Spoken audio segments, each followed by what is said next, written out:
ان الحمد للہ نحمده ونستعینه ونستغفره ونعوذ باللہ من شرور انفسنا ومن سیئات اعمالنا من يهده الله فلا مضل له ومن يضلل فلا هادي له واشهد ان لا اله الا الله وحده لا شريك له واشهد ان محمدا عبده ورسوله اما بعد فإن خير الحديث كتاب الله وخير الهدي هدي محمد صلى الله عليه وآله وسلم وشر الأمور محدثاتها وكل محدثة بدعة وكل بدعة ضلالة وكل ضلالة في النار.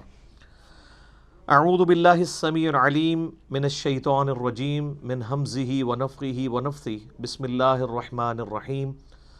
رب اشرح لي صدري ويسر لي امري واحلل عقدة من لساني يفقهوا قولي. بسم الله الرحمن الرحيم.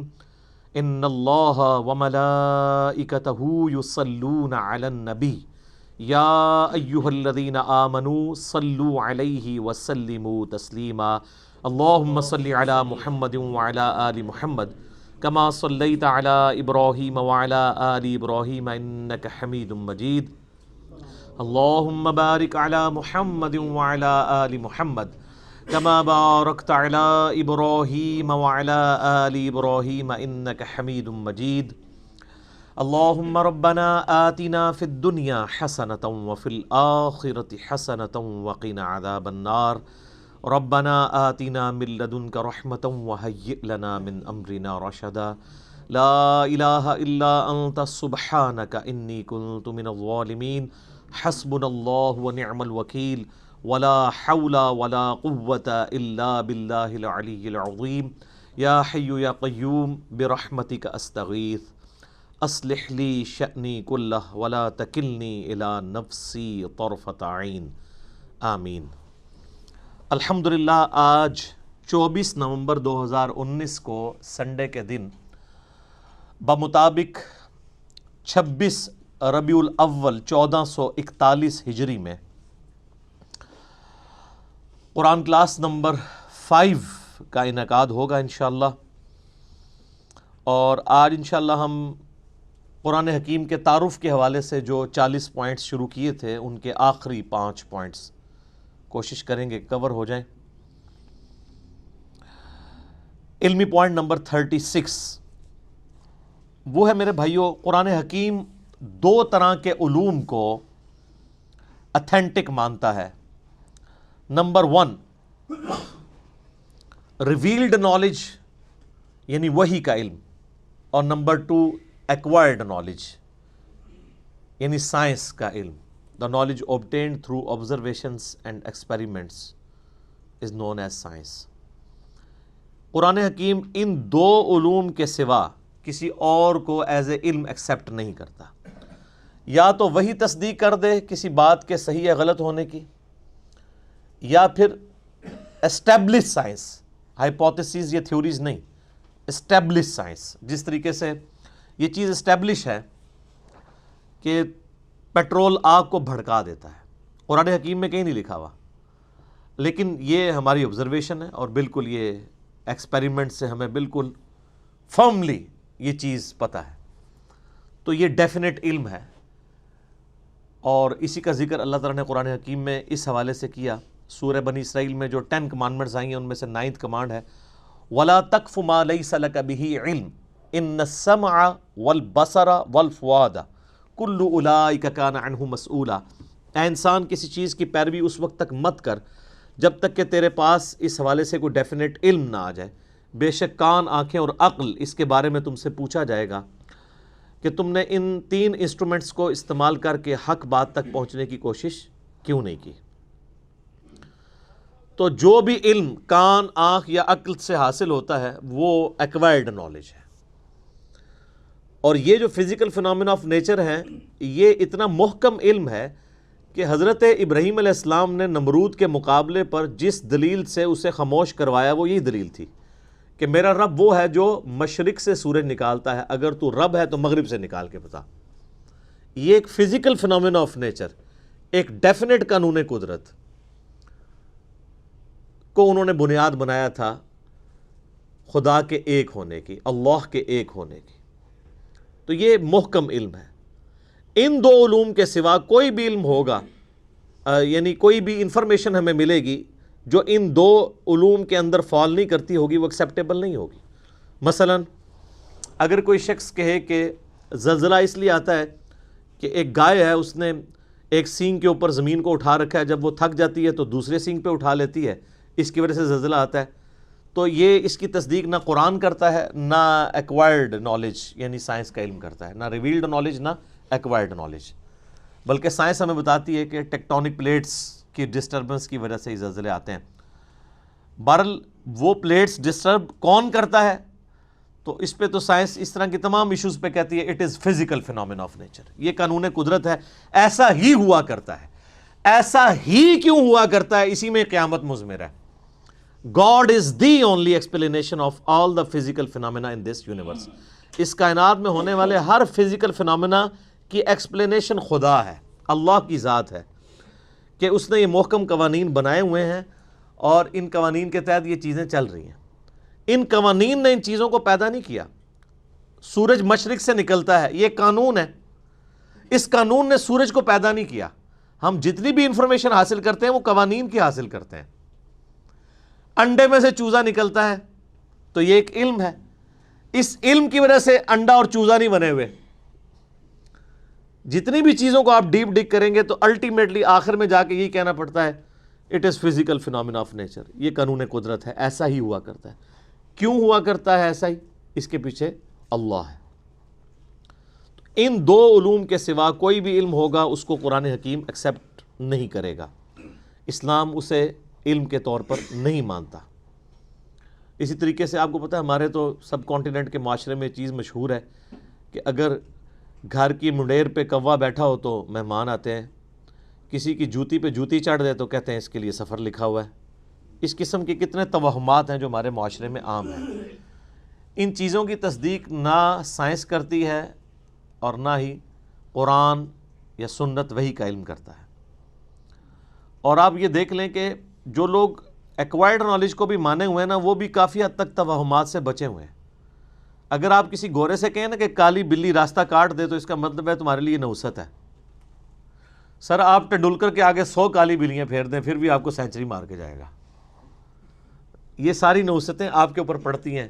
اپنی باقی کمزوریوں کو ان چیزوں کے ساتھ جوڑنا یا اللہ کی طرف سے ملنے والی کسی کامیابی کو کسی اور چیز کے ساتھ جوڑ دینا، یہ توہم پرستی ہے۔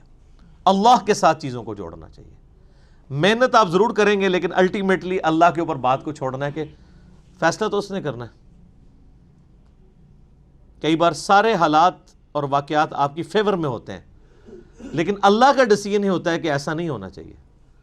جو سیدنا علی کا قول ہے کہ میں نے اپنے ارادوں کے ٹوٹنے سے اپنے رب کو پہچانا ہے، کہ ہر چیز فیوریبل ہے لیکن پھر بھی رزلٹ اپوزٹ نکلا ہے، خدا کی مرضی کچھ اور۔ تو توہمات کو ہٹا کر ڈیفینٹ علم کے اوپر قرآن نے جو ہے وہ اسلام کی تعلیمات کی بنیاد رکھی ہے۔ اور یہ جو سائنس کا علم ہے یہ اتنا محکم علم ہے، اس کے بارے میں اللہ تعالیٰ نے قرآن حکیم میں 1000 سے زیادہ آیات ہیں جو سائنٹیفک فینومینا یا فزیکل فینومینا آف نیچر کے ساتھ ڈیل کرتی ہیں۔ اور اس کا کلائمیکس وہ آیت ہے سورہ حامیم السجدہ کے بالکل اینڈ میں، سنریہم آیاتنا فی الآفاق وفی انفسہم حتی یتبین لہم انہ الحق۔ ان قریب ہم انہیں زمین و آسمان میں اور ان کی اپنی جانوں میں ایسی نشانیاں دکھائیں گے کہ یہ پکار اٹھیں گے، یہ بات مان لیں گے کہ یہ قرآن حق ہے، یہ کلام حق ہے۔ آج جس طریقے سے اللہ تعالیٰ نے سائنس کے ذریعے انسانیت کو کائنات کے چھپے ہوئے راز آشکار کیے ہیں، پہلے لوگوں کو تو ان چیزوں کا آئیڈیا نہیں تھا۔ یعنی اگر نبی علیہ السلام کے مبارک زمانے میں صحابہ کرام کو یہ بتایا گیا کہ تمہارا ایک ایک عمل نوٹ کیا جا رہا ہے، آج تو آپ کو پتہ ہے کہ ٹیرا بائٹس کے اندر USB آ چکی ہوئی ہیں۔ ابھی تو یعنی اس کے اوپر بھی تحقیق ہو رہی ہے کہ انسان کا تھوک جو ہے نا، اگر اس کو بھی سٹوریج کے طور پہ یوز کیا جائے تو انسانی ہسٹری کا بہت بڑا ڈیٹا جو ہے وہ تھوک کے اندر سٹور کیا جا سکتا ہے، چپس کی فارم میں USB کی فارم میں، ہارڈ ڈسک کی فارمز میں تو آپ کے سامنے چیزیں آ چکی ہیں. کتنے بڑے لیول کا نالج جو ہے وہ ایک چھوٹی سی USB کے اندر آ جاتا ہے. اب تو بلکہ ہر موبائل کے اندر میموری کارڈ ڈلے ہوئے ہیں. یہ ہم نے فزیکلی چیزیں آبزرو کر لی ہیں، کائنات کے چھپے ہوئے رازوں کو حاصل کر لیا ہے. اس کی وجہ سے کئی چیزیں جو ایمان بالغیب سے تعلق رکھتی تھی وہ ایمان بالشہادہ ہو چکی ہیں، ہمارے سامنے ہو چکی ہیں کہ ہاں یار اگر یہ ہو رہا ہے تو وہ کیوں نہیں ہو سکتا. CCTV کیمرہ جو ہے ایک ایک 2 مہینے 3 مہینے کی ریکارڈنگ کرتے ہیں، ایک ایک چیز کی ریکارڈنگ کرتے ہیں. دنیا کا مہنگے سے مہنگا کتا بھی وہ سیکیورٹی نہیں پرووائڈ کر سکتا جو CCTV کیمرہ آپ کو کرتا ہے، کیونکہ اس کو نہ نیند آنی ہے، نہ اسے اونگ آنی ہے، نہ اسے بھوک لگنی ہے، نہ ایسے کو گولی مار کے ختم کر سکتا ہے. وہ تو ایسے خفیہ جگہ پہ لگے ہوتے ہیں اور ہر چیز آپ ریوائنڈ کر کے ایک ایک چیز دیکھ سکتے ہیں، پکڑی جاتی ہیں چیزیں. تو یہ سب کچھ اللہ تعالیٰ نے انسان کو کان، آنکھیں اور عقل کے ذریعے فزیکل فینومین آف نیچر کو آبزرو کر کے یہ ساری چیزیں ترقی کروائی ہیں. تو اسی کانٹیکسٹ میں یہ بات بھی یاد رکھیے گا کہ قرآن حکیم کے جو پرانے تراجم ہیں ان میں جہاں جہاں ہمارے بزرگوں سے سائنس کی علم کی کمی کی وجہ سے غلطیاں ہو گئی ہیں، وہ غلطیاں آپ قرآن کے کھاتے میں نہیں ڈالیں گے. قرآن کے صرف ٹیکسٹ کی گارنٹی ہے کہ یہ محفوظ ہے. اگر قرآن کا ترجمہ کسی نے ایسا کیا جو اس وقت کے لمیٹڈ سائنس کے نالج کے تحت اتنا ہی کسی کو علم تھا، تو وہ اب قرآن کے کھاتے میں نہیں ڈالا جا سکتا. اس وقت لوگوں نے کتنی باتیں کر دی. مثلا یہ قرآن حکیم میں جو سورہ لقمان میں آیا 5 علوم کا ذکر آیا، تو اس میں ایک اس چیز کا علم بھی تھا کہ کوئی جان نہیں جانتی کہ ماں کے پیٹ میں کیا ہے. سورہ لقمان میں بھی اور صورتوں میں بھی اس کا ذکر آیا. تو ترجمہ کرنے والوں نے اس کا ترجمہ کر دیا کہ لڑکا ہے یا لڑکی، خود سے ہی بیچ میں ڈال دیا، جو آج ہمارے لیے مصیبت بنی ہوئی ہے. کیونکہ اب الٹرا ساؤنڈ کے ذریعے کافی زیادہ آپ کو یعنی معلومات حاصل ہو جاتی ہیں. ہمارے تو ابھی اس طریقے سے یہاں پہ اتنا ایڈوانس الٹرا ساؤنڈ نہیں ہے، باہر کے ملکوں میں تو کلرڈ ہے اور ایک ایک چیز وہ بتا دیتے ہیں. وہ ترجمہ کرنے والوں کی غلطی تھی. قرآن حکیم میں سیکس کے پوائنٹ آف ویو سے نہیں لکھا ہوا کہ کوئی نہیں بتا سکتا کہ لڑکا ہے یا لڑکی، بلکہ قرآن میں یہ ہے کہ کوئی نہیں جانتا کہ ماں کے پیٹ میں کیا ہے. اب اس کا تعلق کس چیز کے ساتھ ہے؟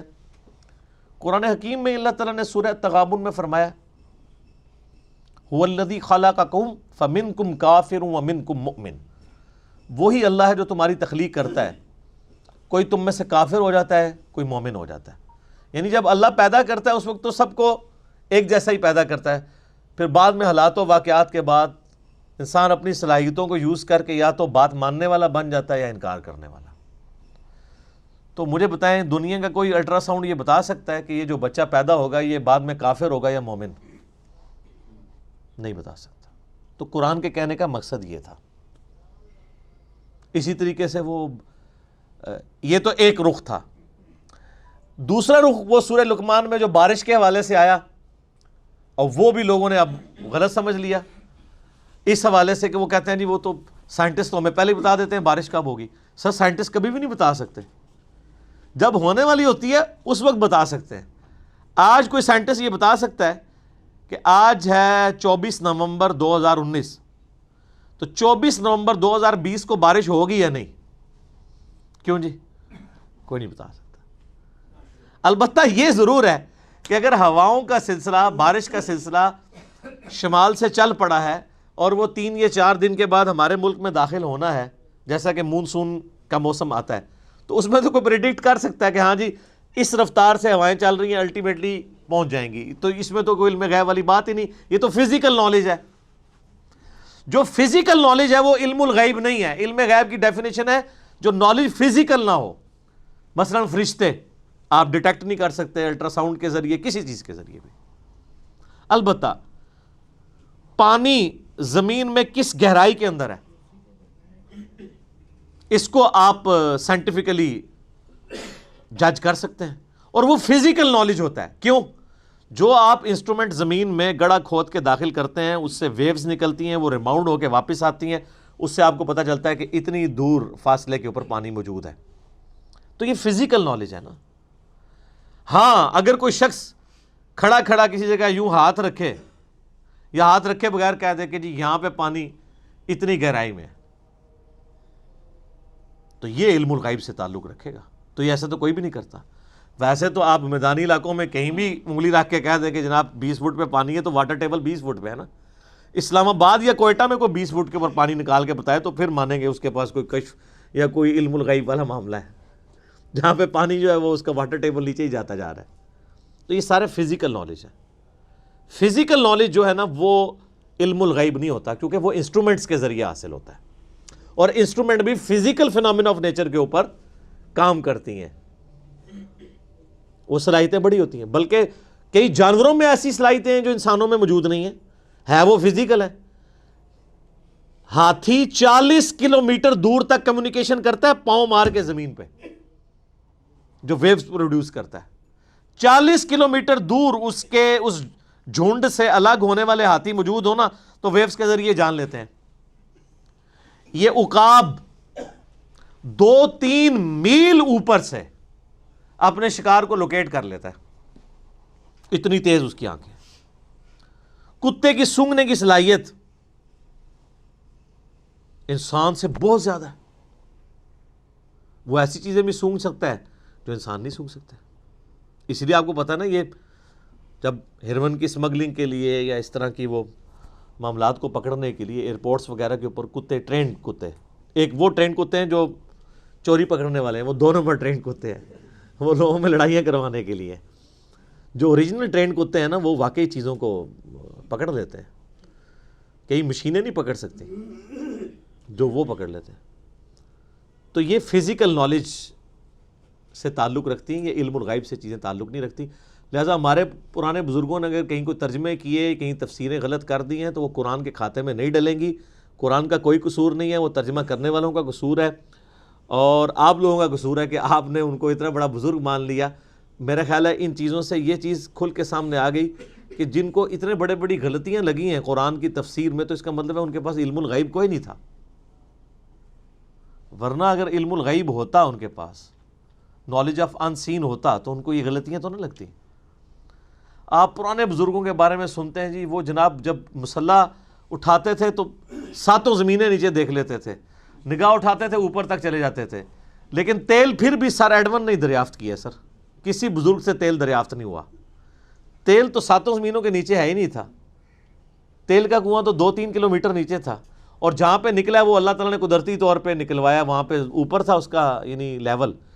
سب سے پہلا تیل کا کنواں جو ہے وہ 1758 کے راؤنڈ اباؤٹ امریکن ایک اسٹیٹ ہے پنسلوینیا, اس میں تیل کا کنواں نکلا تھا. عرب اسٹیٹس میں تو 20ویں صدی میں آ کے نکلا ہے. تو اور سب کانٹیننٹ جو سارے بزرگوں کا گڑھ تھا, کسی رحمت اللہ علیہ نے کوئی ایک کے تیل کا کنواں بھی دریافت کیا یہاں پہ کہ ان کے نام کی تختی لگی ہوتی. تو یہ کہاں زمین سے نیچے دیکھتے تھے, کچھ بھی نہیں دیکھ سکتا ایسے کوئی. تو یہ جدید سائنس نے ان کے یہ سارے کے سارے دعوے بھی جھوٹے ثابت کر دیے. تو قرآن پاک کا وہ ترجمہ اور تفسیر جو پرانے بزرگوں نے کیا وہ قرآن کے کھاتے میں نہیں ڈلے گا. کیمیائے سعادت میں اگر امام غزالی نے لکھ دیا کہ سورج زمین سے 60 گنا بڑا ہے, تو یہ ان کے لیک آف نالج تھا. آج ہمارے بچے کو بھی پتا ہے کہ 13 لاکھ گنا بڑا ہے. اب 60 کو 13 لاکھ گنا کرنے کے لیے چلے 60,000 بھی کہہ دیتے تو ہم 2-4 صفرے لگا کے ان کو بخشوا لیتے. اتنی بڑی غلطیاں ان سے کیسے ہوئی ہیں؟ اسی لیے کہ ان کے پاس وہ علم نہیں تھا جو آج سائنس کے ذریعے ہمیں پتہ ہے. تو یہ ان کا کوئی عیب بھی نہیں ہے, اس میں ان کی توہین بھی نہ کی جائے.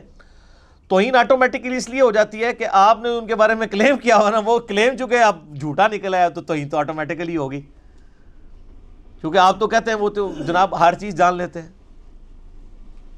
ہم نے تو اس سے بڑی بات کی ہے کہ ہم اپنی میکینیکل انجینئرنگ کا ایک فارمولہ لکھ کے دیتے ہیں, زمین و آسمان کے سارے بزرگ مل کے جنہوں نے انجینئرنگ نہیں پڑھی ہوئی اس کو پڑھ کے بتاتے ہیں. سمجھنا تو بڑی دور کی بات ہے. یہ میں اس لیے کہہ رہا ہوں کہ میکینیکل انجینئرنگ خدا کو تو آتی ہے نا, خدا تو کسی بزرگ کو سکھا سکتا ہے نا, تو سکھائے. ایسا نہیں ہوگا. ہاں یہ کلیم اگر پیغمبر کے بارے میں کیا جائے اس کے ساتھ ہو جائے گا, وہ بھی اگر اللہ چاہے گا تو. جیسا کہ حضرت صالح علیہ السلام سے ڈیمانڈ کی گئی کہ پہاڑ میں سے اونٹنی نکلے, تو اب یہ فزیکل فینومینا آف نیچر کے خلاف ہے, اللہ نے نکال کے بتائی. پیغمبر کو منوانے کے لیے اللہ تعالیٰ نے معجزہ کروا دیا. بزرگوں والا معاملہ نہیں ہوتا کہ وہ کچھ کر کے دکھا سکتے ہیں، کچھ بھی کوئی نہیں کر سکتا۔ اسی لیے میں آپ کو کہتا ہوں کہ آپ لوگ بیمار ہوتے ہیں تو آپ کو مزاروں پہ لے کے جاتے ہیں، اور مزاروں والے جب بزرگ بیمار ہوتے ہیں ان کو آغا خان اور شفا انٹرنیشنل لے کے جاتے ہیں۔ میں نے آج تک نہیں کوئی دیکھا کہ کوئی بڑا پیر بزرگ بیمار ہوا ہو اور وہ پاکستان کے مہنگے ترین ہاسپٹل میں علاج نہ کروا رہا ہو۔ تو یہ کس کو دھوکہ دے رہے ہیں؟ ان کو بھی اٹھا کے مزاروں پہ لے جایا کریں نا۔ کتنے بڑے بڑے، اب میں نام نہیں لیتا، بالکل پرسنل بات ہو جائے گی، ان کے یقین کریں ان کے پیشاب بند ہوئے ہیں تو ان کو آغا خان سے انہوں نے کروایا ہے، اور پوری دنیا کو تعویذ لکھ کے دے رہے ہیں وہ لوگ۔ لاکھوں مرید ہیں ان کے، ایک تعویذ خود لکھ کے اپنا پیشاب کھول کے بتا دیتے نا، کوئی کچھ نہیں کر سکتا۔ تو اس طرح کی جو چیزیں جڑی ہوئی ہیں فزیکل نالج کے ساتھ، اس میں اگر کہیں پہ کسی نے غلطی کھائی ہے تو اس کو آپ قرآن کے کھاتے میں نہیں ڈالیں گے، بلکہ آپ ڈالیں گے بابوں کے کھاتوں میں۔ بابوں کے کھاتوں میں بہت کچھ ڈال چکا ہوا ہے، اس میں سے یہ بھی ڈال دیں آپ۔ اسی طریقے سے ترجمے سائنس کے نالج کم ہونے کی وجہ سے غلط کر دیے۔ میں نے اکثر مثال دی، ایک بڑی یعنی نمائندہ مثال ہے قرآن میں، جو بخاری مسلم میں آتا ہے کہ پہلی 5 آیات سورۃ العلق کی نبی علیہ السلام پہ پہلی وہی نازل ہوئی ہے، اقرأ بسم ربک الذی خلق، خلق الانسان من علق۔ ہمارے پرانے سارے بزرگوں نے خلق الانسان من علق کا ترجمہ کیا ہے، اللہ تعالیٰ نے انسان کو خون کی پھٹکی سے پیدا کیا، ڈراپ آف بلڈ سے پیدا کیا۔ یہ ترجمہ سارے کرتے آئے، حالانکہ اس کے لیے ان کے پاس کوئی بنیادی دلیل موجود نہیں تھی۔ لیکن اب جب ماڈرن لوگ آئے ہیں انہوں نے کہا جی علق تو کہتے ہیں سسپینڈڈ چیز کو، اردو میں بھی معلق لفظ، لٹکی ہوئی چیز کو کہتے ہیں کہ معلق ہے۔ تو علق کا ترجمہ ہے کہ انسان کو اللہ نے پیدا کیا ایک ایسی چیز سے جو سسپینڈڈ فارم میں تھی۔ تو وہ تو آج ہمیں جو ہے وہ ایمبریولوجی کی فیلڈ کے لوگ بتا رہے ہیں کہ بچہ انیشیل سٹیج پہ رحم مادر میں ایک ایمبریو کی فارم میں، سسپینڈڈ فارم میں، وال آف دا یوٹرس کے ساتھ چپکا ہوا ہوتا ہے، جیسا کہ ایک جونک چپکی ہوئی ہوتی ہے اور اس میں سے وہ خوراک حاصل کرتا ہے، پھر جب وہ بڑا ہوتا ہے پھر پورا معاملات آگے چلتے ہیں۔ علق کا ترجمہ عربی میں جونک بھی بنتا ہے، اور اس ایمبریو کی اگر آپ انیشیل شکل دیکھیں وہ بھی جونک کی شکل ہے، لیکن یہ ہمیں الیکٹرانک مائکروسکوپ کے بعد پتہ چلا۔ آج کے جب لیٹسٹ لوگ ترجمہ کرتے ہیں تو وہ پھر یہ ترجمہ کرتے ہیں کہ ایک ایسا یعنی انیشیل ایمبریونک سٹیج سے انسان کو اللہ نے بڑا کیا جو جونک نما تھی، جو یوٹرس آف مدر کی وال کے ساتھ چپکی ہوئی تھی، اور اس طریقے سے آگے معاملات چلے۔ بلکہ اس حوالے سے ایک یعنی پروفیسر کیتھ مور جو اس وقت دنیا میں اس فیلڈ میں اتھارٹی مانے جاتے ہیں، انہوں نے تو باقاعدہ اپنی یعنی ٹیکسٹ بک ان کی ایز اے ٹیکسٹ بک ان کی کتاب پڑھائی جاتی ہے ایمبریولوجی کی فیلڈ میں، انہوں نے قرآن حکیم کی باقاعدہ آیات جو ہے وہ کوٹ کی ہیں کہ سب سے بہترین ایکسپلینیشن ایک ایمبریو کس سٹیجز سے گزرتا ہے، جنین جسے ہم اردو میں کہتے ہیں، قرآن حکیم کرتا ہے۔ اور انہوں نے باقاعدہ پھر اسلام بھی قبول کیا اس کی وجہ سے۔ انہوں نے کہا مجھے یہ بات ماننے میں کوئی عار نہیں ہے کہ قرآن حکیم ایمبریولوجی کی فیلڈ کے حوالے سے جو باتیں کرتا ہے وہ 8 سے 100 سال پہلے بھی کسی کو نہیں پتہ تھی، اور چاہے جائے کہ 8 سے 1400 سال پہلے ایک شخص جو ریگستان میں پیدا ہوا ہے وہ یہ ساری چیزیں بتائے جو کہ ہمیں 20ویں صدی میں بھی 1960s 70s میں آ کے الیکٹرانک مائکروسکوپ کی وجہ سے جو چیزیں ہم پر ریویل ہوئی ہیں، یہ اس کے سوا کوئی چارہ نہیں کہ ہم مانیں کہ اس کا سورس ڈیوائن ہے، یعنی اللہ کی طرف سے۔ انہوں نے باقاعدہ اسلام بھی قبول کیا۔ تو یہ جو سائنٹیفک فیکٹس ہیں قرآن کے، یہ وقت کے ساتھ ساتھ سامنے آ رہے ہیں، اور اس میں ایک بہت کڑوی بات ہے لیکن سمجھنے کے لیے وہ چیز ضروری ہے، کیونکہ نبی علیہ السلام نے خود سمجھائی ہے۔ دیکھیں نبی صلی اللہ علیہ وآلہ وسلم اتنے منصف مزاج ہیں، مسلم شریف میں اوپر تلے 3 احادیث ہیں جو آج پبلکلی اگر ان کو بیان کر کے ان کی ایکسپلینیشن کی جائے تو آپ واجب القتل ہو جائیں، اور باقاعدہ امام مسلم رحمہ اللہ کی ان 3 احادیث کے اوپر جو باب باندھا گیا نا، اس کی ہیڈنگ ہے کہ نبی علیہ السلام کی اطاعت کن کاموں میں واجب ہے اور کس میں نہیں واجب۔ اب آپ سوچ رہے ہوں گے کس میں نہیں واجب، یہ کون سی چیز ہے؟ تو وہ 3 حدیثیں اوپر تلے ہیں صحیح مسلم میں، نبی علیہ السلام کے فضائل والے چیپٹر کے اندر۔ اچھا، چیپٹر نبی علیہ السلام کے فضائل کا ہے اور حدیثیں یہ ہیں، اور یہ صرف مسلم میں نہیں، ابو داؤد میں بھی ہے، بڑی مشہور حدیث ہے، تعبیر نحل والی۔ نبی علیہ السلام کچھ اصحاب کے پاس سے گزرے تو وہ گرافٹنگ کر رہے تھے، پیوند کاری کر رہے تھے کھجور کی فصل کو بڑھانے کے لیے۔ تو نبی علیہ السلام فرمایا ایسا کیوں کر رہے ہیں؟ ان کا اس سے فصل زیادہ ہوتی ہے۔ تو آپ نے فرمایا اگر ایسا نہ کرو تو کیا ہے؟ تو نبی علیہ السلام نے اس کو اس حوالے سے سمجھا کہ یہ نیچر میں تبدیلی ہے، آپ یہ کہہ کے چلے گئے۔ تو صحابہ کرام نے رزلٹ وہی نکالا جو ایک مسلمان کو نکالنا چاہیے تھا۔ انہوں نے اس سال گرافٹنگ نہیں کی تو وہ کھجوروں نے کم پھل دیا۔ تو انہوں نے آ کے نبی علیہ السلام کو شکایت کی کہ یا رسول اللہ آپ نے یہ مشورہ دیا تھا تو یہ تو پھل ہی ہمارا کم ہوا ہے۔ تو آپ علیہ السلام نے فرمایا کہ دیکھو جو چیز میں تمہیں اللہ کے ریفرنس سے بیان کروں نا، قرآن یا سنت کی فارم میں، اس پہ تو تم ضرور عمل کیا کرو، اور جو چیز میں اپنے تجربے سے تمہیں بیان کروں اور وہ تمہارے دنیاوی کسی معاملے سے تعلق رکھتی ہو تو انتم اعلم بامر دنیاکم، تم اپنے دنیا کے کام کو مجھ سے بہتر سمجھتے ہو۔ اندازہ کریں آپ آج کے زمانے میں آپ یہ بات کر سکتے ہیں کسی کے سامنے؟ وہ گستاخ رسول کا فتویٰ لگا دے گا۔ اور نبی علیہ السلام خود اپنے بارے میں کہہ رہے ہیں کہ دیکھو دنیاوی معاملات کو تم بہتر سمجھتے ہو۔ ظاہر ہے نبی علیہ السلام کا تو ایکسپیرینس نہیں تھا شجرکاری کے حوالے سے، آپ کا تو سارا ایکسپیرینس جو ہے وہ بھیڑ بکریاں پالنے کے اعتبار سے تھا۔ اور آپ علیہ السلام کا بھی انصاف دیکھیں، آپ نے یہ نہیں کہا کہ اب میں نے جو فرما دیا تو بس وہ فرما ہی دیا ہے۔ آپ نے کہا دیکھو میں جب کوئی چیز دین کے طور پہ تمہیں تعلیم کروں اللہ کے ریفرنس سے، وہ تو تمہیں ماننا ضروری ہے، دنیاوی میں مشورہ دوں تو تم بہتر سمجھتے ہو اپنے معاملات کو۔ تو اس پہ باقاعدہ باب مسلم شریف میں باندھا گیا کن معاملات میں نبی الاسلام کی اطاعت واجب ہے اور کس میں نہیں۔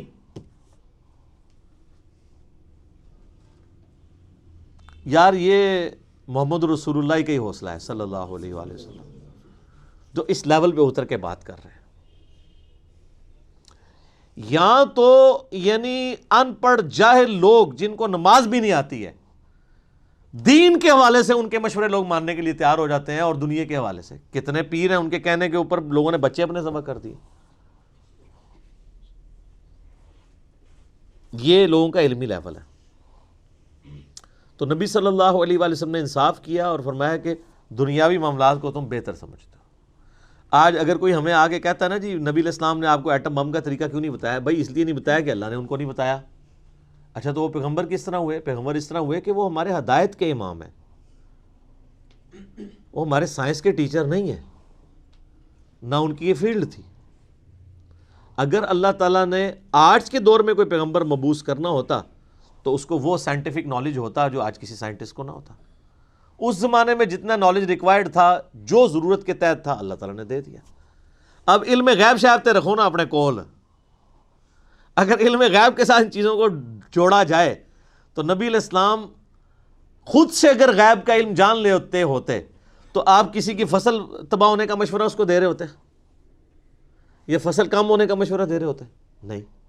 اچھا اس زمانے میں علم غیب ہوتا ہی نہیں تھا، کسی صحابی نے نہیں کہا یا رسول اللہ آپ کو تو علم غیب ہے، تو آپ سے یہ غلطی کیسے ہو گئی کہ آپ نے ہمیں تعبیر نحل والا مسئلہ دیا؟ اب آپ لاکھ اس کی کوئی تعویلات کرتے پھر کچھ بھی نہیں ہوتی ہے۔ اسی لیے میں کہتا ہوں کتابوں کا دین اور ہے اور بابوں کا دین اور۔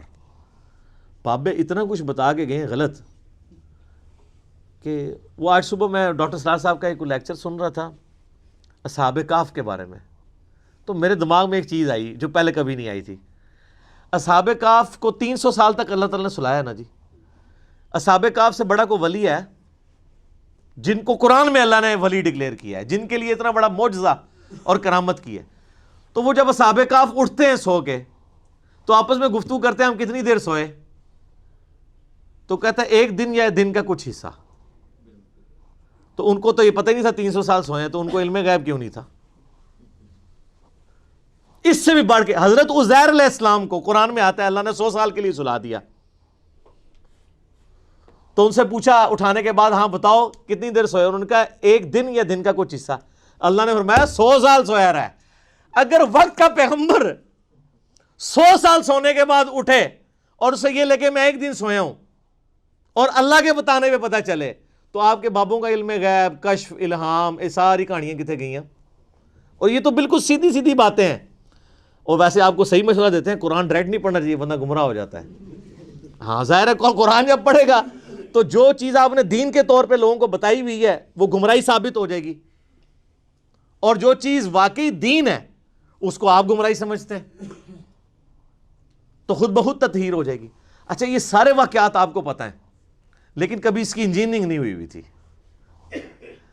یہ تو ریورس انجینئرنگ جب ہوئی ہے نا تو آپ پتہ چلا کہ ہاں یار اس کو اس اینگل سے بھی دیکھنے کی ضرورت ہے کہ قرآن حدیث میں تو کہیں علم غیب والا یہ معاملہ ہی نہیں. قرآن و حدیث میں علم غیب صرف یہی ہے کہ اللہ تعالیٰ جسے چاہے پیغمبروں میں سے چنتا ہے. سورہ آل عمران آیت نمبر 179 کہ اس کو غیب کی خبر دے دیتا ہے. باقی علم الغیب پہ میرا مسئلہ نمبر 6 اور A اور 6B دیکھ لیں تو آپ کو معاملات کھل جائیں گے.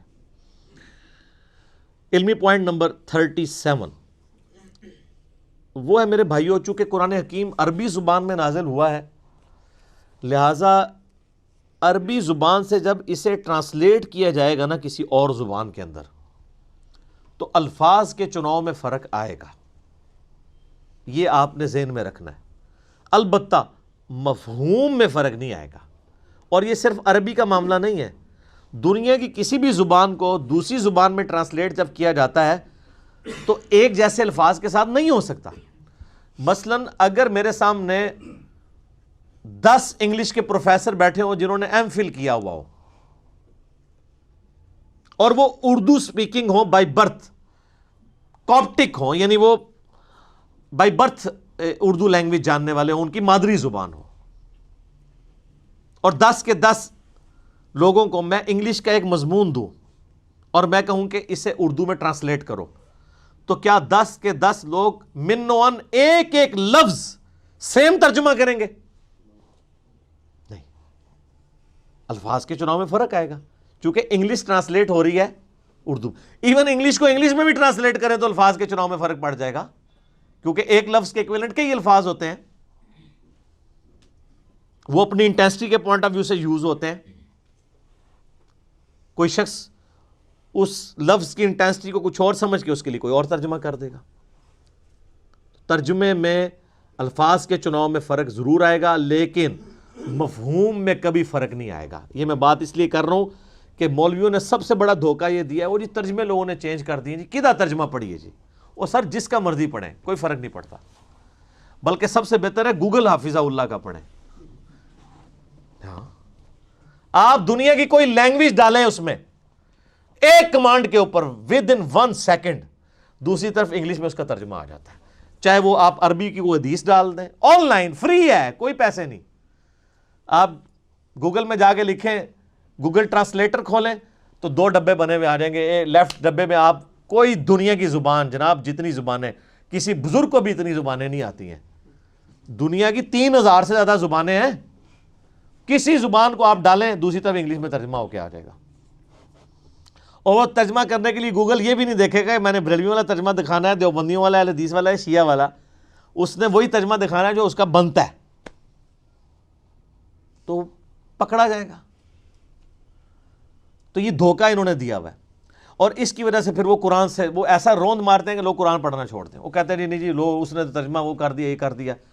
اور زیادہ تر یہ ہنگامہ کھڑا کیا ہے بریلوی مکتبہ فکر اور شیعہ مکتبہ فکر کے لوگوں نے، پھر ٹوٹکے بنائے ہوئے ہیں جی. وہ دیکھیں جی بسم اللہ کا ترجمہ کیا ہے جی. اچھا اب امام احمد بریلوی صاحب نے بسم اللہ کا ترجمہ کیا ہوا ہے اللہ کے نام سے شروع. اب اشری تھانوی صاحب نے ترجمہ کیا ہوا ہے شروع کرتا ہوں اللہ کے نام سے. وہ کہتے ہیں ترجمہ غلط ہے کیونکہ اشری تھانوی صاحب شروع سے شروع کر رہے ہیں اور اعلیٰ حضرت نے اللہ سے شروع کیا ہے. حالانکہ آپ کا ہنسنا ہی بتا رہا ہے کہ اینڈ رزلٹ تو ایک ہے، شروع کرتا ہوں اللہ کے نام سے یا اللہ کے نام سے شروع. شیطان کے نام سے تو کسی نے نہیں شروع کیا. مفہوم دونوں باتوں کا سیم ہے کہ نہیں؟ وہ کہتے ہیں نہیں جی بہتر ترجمہ یہ ہے. تو میں کہتا ہوں پھر اگر یہ بہتر ترجمہ یہ ہے آپ اردو لنگوسٹک میں تو کہہ سکتے ہیں لیکن عربی کے پوائنٹ آف ویو سے بسم اللہ کا ترجمہ جو آپ نے کیا ہوا ہے نا اس کے لیے بسم اللہ بھی آپ کو چینج کرنی پڑے گی. وہ بسم اللہ بنے گی اللہ الذی باسمہ ابدہ، اللہ ہے وہ جس کے نام سے میں شروع کرتا ہوں. اگر بسم اللہ میں سے آپ نے اللہ کو پہلے نکالا تو اللہ بھی ایسی بسم اللہ بنا سکتا تھا، کوئی مشکل تو کوئی نہیں تھا۔ اگر بسم اللہ میں اللہ کو پہلے نمبر پہ لانا ہوتا تو پھر بسم اللہ یوں ہونی چاہیے تھی، اللہ الذی، اللہ ہے وہ ہستی، بِاسمہ، کہ جس کے نام کے ساتھ ابدہ میں ابتدا کرتا ہوں۔ تو اب آپ اللہ کے ساتھ جھگڑا کریں کہ یار یہ بسم اللہ ٹھیک ہو جائے کسی طریقے سے، اللہ سے سفارش کرتے ہیں، کتنی نان سینس بات ہے، اور ان باتوں کے اوپر الجھ رہے ہیں۔ نہیں، ترجمہ غلط ہو گیا، ترجمہ غلط ہو گیا۔ تو ترجمہ کبھی بھی، اگر ترجمہ ٹھیک کی بات کرتے ہیں، بریلویوں کے آپ اپنے ترجمے اٹھائیں نا، وہ آپس میں ایک جیسے نہیں ہیں۔ یعنی اعلیٰ حضرت کا ترجمہ ہے، پیر کرم شاہ صاحب کا ترجمہ ہے، ڈاکٹر طاہر القادری صاحب کا ترجمہ ہے، اس کے علاوہ غلام سعود سعیدی صاحب کا ترجمہ ہے، یہ تو سارے بریلوی سرٹیفائیڈ عاشق رسول ہیں نا، ان کے ترجمے ذرا رکھیں، کیا 100% سیم ہے؟ نہیں، مفہوم سیم ہوگا، اور مفہوم کو اگر آپ سیم دیکھیں گے تو دیوبند، اہل حدیث اور شیعہ کے ترجمے بھی ایک جیسے ہی ہوں گے، مفہوم ایک ہوگا۔ ڈنڈی جب بھی ماری جاتی ہے وہ تفسیر میں ہے، اور اگر کوئی ترجمے میں کہیں مارتا بھی ہے وہ پکڑا جاتا ہے۔ اس پہ میں نے ڈیٹیل لیکچر مسئلہ نمبر 170 ریکارڈ کروا دیا، 170 نمبر، اس میں میں نے بتایا کہ جس نے ڈنڈیاں ماری ہیں وہ کہاں پہ پکڑا گیا۔ اچھا، لیکن دوسری طرف ان کے تراجم کا یہ حال ہے کہ ان کے اپنے بزرگوں نے بھی ترجمے غلط کیے ہوئے ہیں۔ اگر ہم اسے ٹیکنیکلی اگر ہم اس کا انالیسس کریں، مثلا فَبِأَيِّ آلَاءِ رَبِّكُمَا تُكَذِّبَانِ، اس کا ترجمہ سارے بزرگوں نے کیا ہوا ہے، اور تم اپنے رب کی کون کون سی نعمت کو جھٹلاؤ گے اے جن و انس کے گروہ۔ حالانکہ دوزخ کی آیات کے بعد بھی آیت ریپیٹ ہوتی ہے سورہ الرحمن میں، دوزخ کا ذکر آتا ہے، قیامت کا ذکر آتا ہے، جو اللہ کے غضب کی نمائندہ مثالیں ہیں۔ اس کے بعد یہ تو نہیں ہونا چاہیے تھا کہ تم اپنے رب کی کون کون سی نعمتوں کو جھٹلاتے ہو۔ یہ ترجمہ غلط کیا ہے انہوں نے۔ اعلیٰ کا مطلب نعمت نہیں ہوتا، قدرت کی نشانی ہوتا ہے۔ وہ نعمت بھی ہو سکتی ہے اور زحمت بھی ہو سکتی ہے۔ جنت بھی اللہ کی قدرت کی نشانی ہے اور جہنم بھی اللہ کی قدرت کی نشانی ہے۔ التذکیر بآلاء اللہ، اللہ کی بڑی بڑی نشانیوں کے ساتھ نصیحت کرنا۔ مولانا مودودی رحمہ اللہ نے جتنی دفعہ، یہ 31 دفعہ 31 ٹائمز یہ آیت ریپیٹ ہوتی ہے سورہ الرحمن میں، جتنی دفعہ یہ آیت آئی ہے نا، انہوں نے کانٹیکسٹ کے اعتبار سے اس کا ترجمہ کیا ہے۔ جہنم کے لیے یہ ترجمہ نہیں کیا تم اپنے رب کی کون کون سی نعمت کو جھٹلاؤ گے، اور نعمت تو خود عربی کا لفظ ہے، ثم لتسألن یومئذ عن النعیم، اس دن تم اپنے رب کی، تم سے پرسش ہوگی ہر نعمت کے بارے میں۔ اعلیٰ کا مطلب نعمت نہیں ہے، ہر قدرت کی بڑی نشانی اعلیٰ اللہ ہے، چاہے وہ جنت ہو چاہے جہنم ہو، چاہے سورج ہو، چاند ہو، زمین ہو، ستارے ہوں، فرشتے ہوں، جنات ہوں، انسان ہوں، یہ سب اللہ کی قدرت کی نشانی ہے۔ تو مولانا مودودی رحمہ اللہ نے پھر کانٹیکسٹ کے اعتبار سے ہر دفعہ ڈیفرنٹ ترجمہ کیا۔ تو پھر پڑھا لکھا بندہ تو پھر پڑھا لکھا ہی ہوتا ہے نا سر، لیکن اس کے بعد ڈگری نہیں ہوتی، ڈگری ہوتی تو پھر غلط ترجمہ کر دیتا۔ ٹھیک ہے، ویسے ڈگری بھی انہوں نے بعد میں لے لی تھی احمد شغل میلے میں، ان کی ڈگریوں کی باقاعدہ سکینڈ کاپیاں موجود ہیں نیٹ کے اوپر۔ مولانا مودودی تو پھر آپ کو پتہ ہے آئنسٹائن تھے نا، جب مولویوں نے شغل میلہ لگایا نا، یہ ڈگری ڈگری ڈگری، انہوں نے کہا من دسو تو درس نظامی دے کورس دے پیپر کیڑے نے، انہوں نے کہا جی آخری دسو، آخری سال دے۔ 6 مہینے کی تیاری کے بعد مودودی صاحب نے پیپر دے کے ان کے منہ پہ ڈگری لا کے ماری۔ ڈگریوں کے جس کے اوپر پی ایچ ڈی ہوتی ہوں تو وہ ڈگری ہیں، جس کو ڈاکٹر اقبال 18 سال کی عمر مودودی صاحب کی، اور ڈاکٹر اقبال کہہ رہے ہیں کہ یہ بندہ مسلمانوں کا تھنک ٹینک ہے مستقبل کا۔ الجہاد فی الاسلام ان کی کتاب جب پڑھی، ڈاکٹر اقبال نے ان کو یہاں بلایا تھا۔ آپ کو پتہ ہے نا پاکستان میں یہ جو منصورہ میں جماعت اسلامی کا مرکز ہے، یہ ڈاکٹر اقبال نے لے کے دیا ہوا ہے ان کو، جن کو ہم حکیم الامت اور کتنے بڑے بڑے القابات دیتے ہیں، شاعر مشرق۔ تو ان کو بھی پتا تھا کہ جینیس بندہ تو جینیس ہوتا ہے، اس کو ان چیزوں کی ضرورت نہیں ہوتی ہے۔ مجھے وہ غامدی صاحب کی بات یاد آ گئی، ان سے کسی نے پوچھا نا جی آپ کے پاس ڈگری ہیں؟ ڈگری نہیں ہے۔ تو انہوں نے کہا ہم تو بزرگوں سے پڑھتے رہے ہیں۔ انہوں نے کہا کسی بزرگ نے آپ کو ڈگری نہیں دی؟ انہوں نے کہا بزرگ ڈگریاں نہیں دیتے، بزرگ پڑھانے کے بعد دعائیں دیتے ہیں، تو دعائیں لی ہوئی ہیں بزرگوں کی۔ یعنی یہ ڈگریوں والی دھونس اور اس طریقے سے یہ معاملات یہ خود ان سے بھی مس ہینڈل ہوئے ہوتے ہیں. یہ ترجمے کے پوائنٹ آف ویو سے میں نے ایک امپورٹنٹ چیز بتا دی. اچھا اسی میں ایک اور چیز ہے کہ الفاظ کے چناؤ میں بعض اوقات دوسری لینگویج میں جب آپ جاتے ہیں تو معاملات مس ہینڈل بھی ہو جاتے ہیں. حالانکہ اس میں انٹینشن بری نہیں ہوتی ہے, گستاخی کا فتویٰ نہیں لگنا چاہیے. مثلا واللہ خیر الماکرین, اس کا لفظی ترجمہ یہی ہے کہ اللہ تعالیٰ سب سے بہتر مکر فرمانے والا ہے, لیکن مکر کا لفظ اردو میں نٹوریس ہے. اب اعلیٰ حضرت نے اس کا ترجمہ کیا اللہ تعالیٰ وَمَكَرُوا وَمَكَرُ اللَّهِ, یہ آیت واللہ خیر الماکرین سورہ آل عمران میں. کافروں نے بھی مکر کیا اور اللہ نے بھی اپنی خفیہ تدبیر فرمائی, اور اللہ تعالیٰ سب سے بڑھ کر خفیہ تدبیر فرمانے والا ہے. اچھا آپ یہ بریلوی لے کے آتے ہیں, وہ کہتے ہیں جی یہ دیکھیں جی یہ ہے بڑا مؤدب ترجمہ. ہم جناب ایک معصومانہ عرض کرتے ہیں تدبیر تو خود عربی کا لفظ تھا, اللہ نے کیوں نہیں استعمال کیا؟ اللہ کو نہیں پتا تھا بعد میں میری گستاخی ہو جانی ہے مکر کے لفظ سے. اب جن لوگوں نے مکر کا ترجمہ مکر ہی کر دیا ان کے اوپر یہ وہ لٹھ لے کے انہوں نے مکر پہ کہتے ہیں گستاخی ہوگی گستاخی ہوگی, حالانکہ کوئی ان کی انٹینشن گستاخی کی نہیں تھی.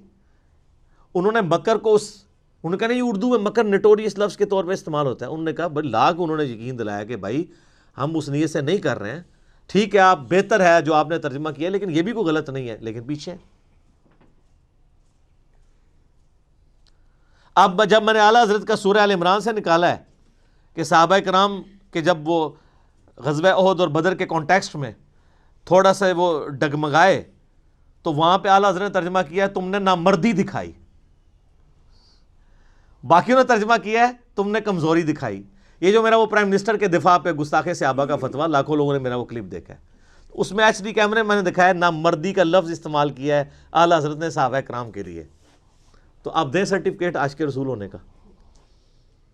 تو مجھے کئی بریلوی علماء نے بھی فون کیا, کہتے سانو بھی نہیں سی پتا. میں کہا اڑاؤ نا میدان وچ, کہو نا کہ اعلیٰ حضرت صحابہ نو نہ مرد کہہ کے گئے نے. نہ مرد کا کیا مطلب ہے؟ تو وہ تعویل کریں گے نہیں وہ اصل میں شستہ اردو میں کمزوری دکھانے کو نامردی کہتے ہیں. تو سر وہ اگر انہوں نے مکر کا ترجمہ دوسروں نے مکر کر دیا تو ادھر تو آپ ان کو نہیں معاف کر رہے تھے. اردو زبان میں اس وقت نامردی کا مطلب کیا ہے؟ جو اسٹیبلش اردو ہے, اپنے بابے کا دفاع کریں گے, دوسرے کے بابوں کی چھوٹی سی بات ہوگی رگڑ دیں گے. لیکن بعض جگہ واقعی معاملات مس ہینڈل بھی ہوئے ہیں, جیسے یہ سورہ الضحیٰ کی آیت ہے وَوَجَدَكَ ضَالًّا فَہَدَىٰ.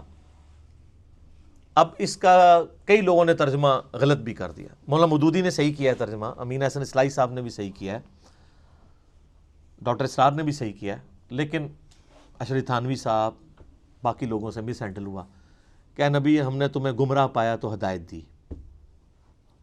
اب وہ اس کی تعویل کرتے ہیں گمراہی سے مراد ہم وہ گمراہی نہیں لے رہے بلکہ جو بندہ راستے کی تلاش میں ہو, لیکن اب وہ چونکہ الفاظ کا چناؤ ہو گیا غلط, اب یہ پیچھے پڑے ہوئے ہوں.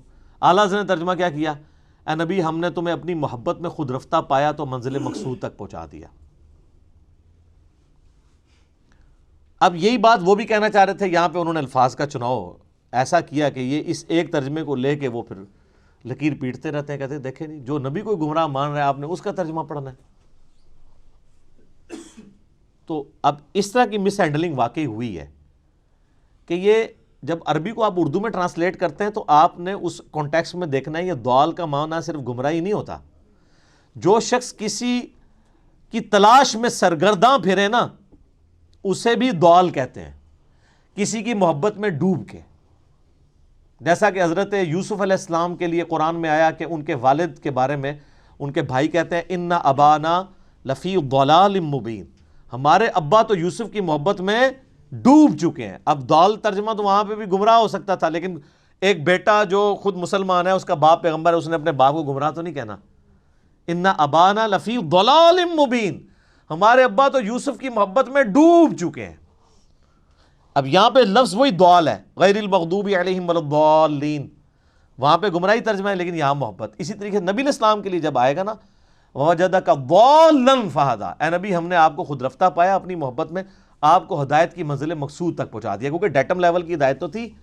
سورہ یونس میں آیت نمبر 15 اور 16 میں آتا ہے کہ نبی علیہ السلام کی اعلان نبوت سے پہلے کی زندگی کو بھی اللہ تعالیٰ نے نبوت کی دلیل کے طور پہ پیش کیا ہے۔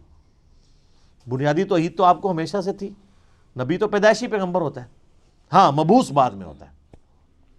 پھر قرآن میں وہ جو آیا ما ضل صاحبکم وما غوا، تمہارے نبی نہ کبھی بہکے ہیں نہ کبھی بہرا چلے ہیں، تو وہاں تو خود اللہ تعالیٰ ہمارا نبی کبھی بھی بہکے نہیں ہے، تو ووجدک ضالا فہدی کا ترجمہ وہی بنتا تھا جو اعلیٰ حضرت نے کیا ہے، یا مولانا مودودی نے کیا ہے، یا ڈاکٹر اسرار صاحب نے کیا ہے۔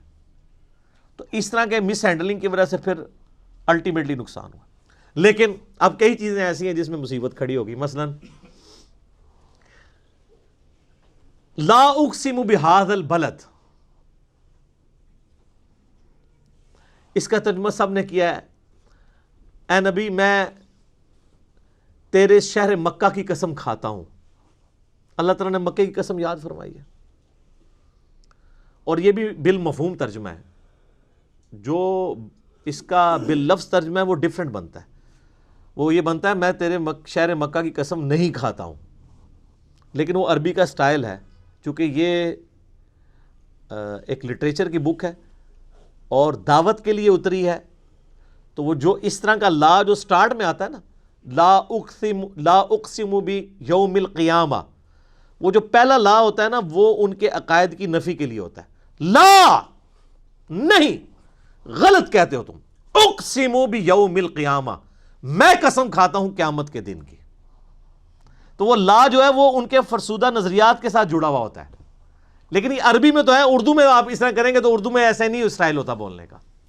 تو میں بھی جو کہتا ہوں نا تو یہ سنت الہی ہے، نہ میں وابی نہ میں بابی، میں ہوں مسلم علمی کتابی، نہ سے بات شروع کرنا، آپ کا کلمہ ہی نہ سے شروع ہوتا ہے، کہتے ہیں میٹھی میٹھی باتوں سے سٹارٹ کریں،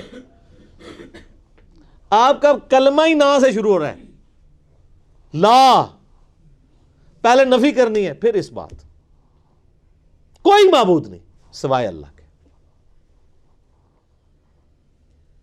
اب اعلیٰ حضرت نے اس پہ کیا کیا، انہوں نے بڑی ہوشیاری دکھائی، انہوں نے ترجمہ کیا کہ اے نبی مجھے تیرے شہر مکہ کی قسم، باقیوں نے ترجمہ کیا اے نبی ہم تیرے اس شہر مکہ کی قسم کھاتے ہیں۔ اب دونوں نے سیم ترجمہ کیا، لیکن بریلوی نے کہا اللہ تو کھاتا نہیں ہے۔ ہاں دیکھیں گستاخ ہو گئے ہیں، انہوں نے کھانے کی نسبت اللہ کی طرف کر دیا ہے۔ اللہ تو کہتا ہے نہ اسے بھوک لگتی ہے، وہ تو قرآن میں سورہ نام میں ہے نا کہ اللہ تعالیٰ تم سے سورہ ذاریات میں کھانا نہیں مانگتا، وہ تو خود تمہیں کھلاتا ہے۔ وہ کہتے ہیں یہ دیکھیں دیوبندی اور اہل حدیث یہ تو اللہ کے کھانے کے قائل ہیں، اور دیکھیں ترجمہ انہوں نے کیا کر، آپ مذاق نہ سمجھیں، یہ کتابیں لکھی ہوئی ہیں، میں کوئی زبانی کلامی بات نہیں کر رہا ہوں، میرے پاس بریلویت، دیوبندیت، اہل حدیث اور شیعت کا وہ نالج ہے جو ان کے اپنے بڑے بڑے گول کیپرز اور بزرگوں کے پاس بھی نہیں ہے، کیونکہ میں پنجابی اس کہنے لگا وچو وڑ کے نکلے ہوئے ہیں، مجھے پتہ ہے میں اس ساری گمراہی میں رہا ہوں نا، ہم خود یہ لوگوں کو دھوکہ دیتے رہے ہیں، ہم سے زیادہ کون جانتا ہے۔ کہتے ہیں کھاتا کھاتا، دیکھیں اللہ کی طرف کھانے کی نسبت کر دی، اللہ تو کھانے سے پاک ہے، اور دیکھیں یہ کتنا مؤدب ترجمہ ہے۔ تو وہ مؤدب ترجمہ تو میں نے بتا دیا، ان صحابہ کو نہ مرد لکھا ہوا ہے۔ ایک اور لے جائیں، سورہ نمل میں وہ جو جنات پیش ہوتے ہیں نا، حضرت سلمان علیہ السلام وہ تخت بلقیس کے لیے، تو قال عفریت من الجن، ایک بڑا دیو ہیکل جن بولا کہ میں آپ کی اس مجلس کے برخاست ہونے سے پہلے ہی وہ لے آؤں گا۔ تو اب وہ عفریت کا ترجمہ اعلیٰ حضرت نے کیا ہوا ہے ایک خبیث جن بولا۔ تو جو انبیاء کی مجلس میں انبیاء کے یعنی صحبت یافتہ جن ہیں، جو انبیاء کی خدمت پہ مامور ہیں، ان کو یعنی صحابی جن کو خبیث کہا ہوا ہے۔ اے لو دو لے جاؤ پھر آج تحفے، جڑا کہ نا بڑا بامؤدب ترجمہ ہے، اے میں ایسے دو ہی دیتے نا، اور بھی بہت ساری ہیں چیزیں۔ تو عفریت کا ترجمہ انہوں نے کیا ایک خبیث جن بولا، باقیوں نے ترجمہ کیا ایک دیو ہیکل، یعنی ایک بڑا طاقتور جن۔ تو یہ اعلیٰ حضرت سے کوئی پوچھے کہ یہ آپ کو کیسے پتہ چلا کہ وہ خبیث تھا، آپ کو اس میں کیا خباثت نظر آئی ہے؟ جن سارے تو خبیث نہیں ہوتے ہیں، جن تو قرآن پاک میں آیا کہ نبی سورہ الجن میں کہ تم فرماؤ مجھے وحی کی گئی ہے کہ جنات کا ایک گروہ یہاں سے گزر رہا تھا، انہوں نے قرآن سنا اور وہ ایمان لے آئے، انہوں نے اس کتاب کی تصدیق کی۔ سورہ احقاف میں پوری ڈیٹیل آتی ہے۔ پھر وہ اپنی قوم میں چلے گئے کہ حضرت موسیٰ کے بعد اب ایک نئے پیغمبر آئے ہیں جو کہ اسی توحید کی طرف بلا رہے ہیں جو موسیٰ علیہ السلام کے پاس آئی تھی۔ ایک ہی مجلس میں قرآن سنا، ایمان لائے اور دائی بھی بن گئے۔ تو حضرت سلیمان علیہ السلام کی مجلس میں جو جنات تھے، جب تک سلیمان علیہ السلام یا قرآن یا حدیث یہ نہ بتائے کہ کون سا کافر جن تھا اور کون سا مسلمان جن، آپ خود کس طریقے سے نیگیٹو یعنی اپروچ کیسے رکھ سکتے ہیں؟ آپ کو تو پازیٹیو اپروچ رکھنی چاہیے۔ اور پھر وہ اپنی خدمات پیغمبر کے وقت کے پیغمبر کے لیے پیش کر رہے ہیں اور آپ اسے کہہ رہے ہیں خبیث جن۔ ٹھیک ہے، تو اس لیے میں کہتا ہوں کہ پہلے لوگوں کو گستاخی کے سرٹیفکیٹ یہ دیا کرتے تھے، اب ان کے بزرگوں کے لیے بھی محبت اور عشق کا سرٹیفکیٹ جو ہے نا وہ اس پلیٹ فارم سے جاری ہوگا تو ہم مانیں گے، یا پھر آپ باقیوں کو بھی چھوڑیں جن کے اوپر آپ نے فتوے لگائے ہیں، کسی نے بری انٹینشن سے ترجمے نہیں کیے ہوئے۔ اچھا، وہ ایک اور قرآن پاک میں جگہ آتا ہے سورہ بقرہ میں بھی کہ یہ اللہ سے مذاق کرتے ہیں، اللہ بھی ان کے ساتھ مذاق کرے گا۔ وہ کہتے ہیں دیکھو جی ان کا خدا تو مذاق کرتا ہے، یہ مذاق تو بری چیز ہے، اللہ کی طرف منسوخ ہے۔ اچھا، اعلیٰ حضرت نے کیا ترجمہ کیا؟ انہوں نے کہا کہ یہ اللہ یہ یعنی ایمان والوں سے مذاق کرتے ہیں، اللہ تعالیٰ بھی ان سے استہزاء فرماتا ہے۔ اور انہوں نے عربی جی لکھتا ہے استہزاء، تاکہ مصیبت ہی نہ کھڑی ہوئے۔ اچھا، اسی طریقے سے قرآن پاک میں آتا ہے نا کہ اللہ تعالیٰ ان کو گمراہ کر دے گا ان کی بدعمالیوں کے سبب۔ تو اس طرح کے جو الفاظ اس حوالے سے آتے ہیں تو اس میں اعلیٰ حضرت ترجمہ کرتے ہیں اللہ تعالیٰ انہیں غافل کر کے مارے گا۔ وہ کہتے ہیں آپ کسی بھی غلط چیز کی نسبت اللہ تعالیٰ کی طرف نہیں کریں گے۔ یار جب اللہ تعالیٰ نے خود الفاظ کا چناؤ قرآن میں ایسا کیا ہوا ہے، اور پھر اس سے بڑھ کر یہ کہ انہوں نے پھر ترجموں میں اس لیول تک دو نمبری کی کہ باقیوں کے اوپر گستاخی کے فتوے لگا دیے۔ وما محمد الا رسول قد خلت من قبلہ الرسل، محمد تو نہیں مگر ایک رسول ہی، ان سے پہلے بھی کئی رسول گزرے۔ افئن مات، اگر یہ مر جائیں، او قتل یا قتل ہو جائیں، تو کیا تم دین سے الٹے قدم پھر جاؤ گے؟ اب اعلیٰ حضرت نے کیا ترجمہ کیا؟ محمد تو نہیں مگر ایک رسول ہی، اگر یہ انتقال فرما جائیں یا وصال فرما جائیں یا شہید کر دیے جائیں تو تم دین سے الٹے قدم پھر جاؤ گے۔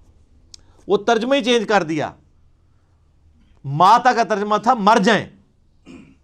وہ میں ڈاکٹر طارق القادری صاحب کی ویڈیو دیکھ رہا ہوں، انہوں نے کہا تھا نبی کو مرنے والا کہنے والوں تم مر جاؤ، تو یہ کس کو کہہ رہے ہیں؟ اللہ کو۔ سورہ زمر کی آیت ہے انک میت و انہم میتون، اے نبی تم نے بھی مرنا ہے اور تمہارے مخالفین کو بھی مرنا ہے۔